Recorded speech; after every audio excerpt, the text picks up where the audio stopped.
Contestant number 3, Kevin Crawford. I will read a statement to you.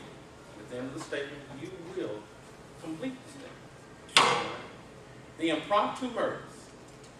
Old Miss Mabel didn't think anyone knew about her relationship with the deceased. I then stood up and told the group. Read it one more time. Again, contestant number 3, Kevin Crawford. The impromptu murders. Old Miss Mabel didn't think anyone knew about her relationship with the deceased.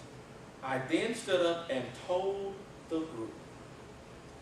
I stood up and told the group about this wonderful relationship that Miss Mabel had with the deceased. The deceased, his name was Henry. Henry was my next door neighbor.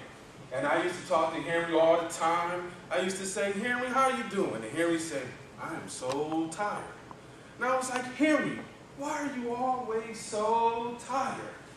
He said, you know Miss Mabel? I said, yes, I know Miss Mabel. What are you talking about? Now, don't come up in here telling me anything bad about Miss Mabel.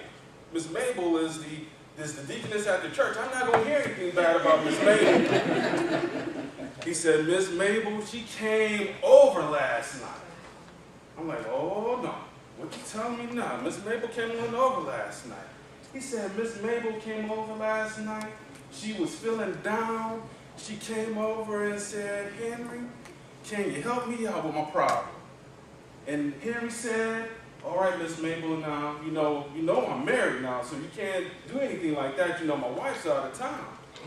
Well, Miss Mabel came over and she said, Henry, I'm having problems at home. My kids won't listen to me.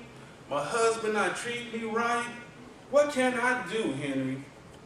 Now, Henry, Henry's a player back in the day.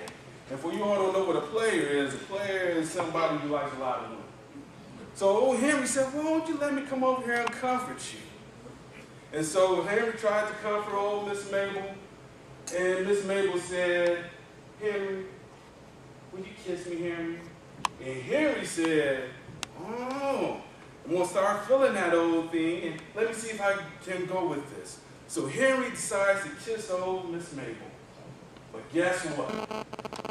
His wife, Jennifer, came home. So you wonder why Henry is deceased to this day? It's not far. But his wife, Jennifer, said, I'm not going to have this with Miss Mabel. Thank you.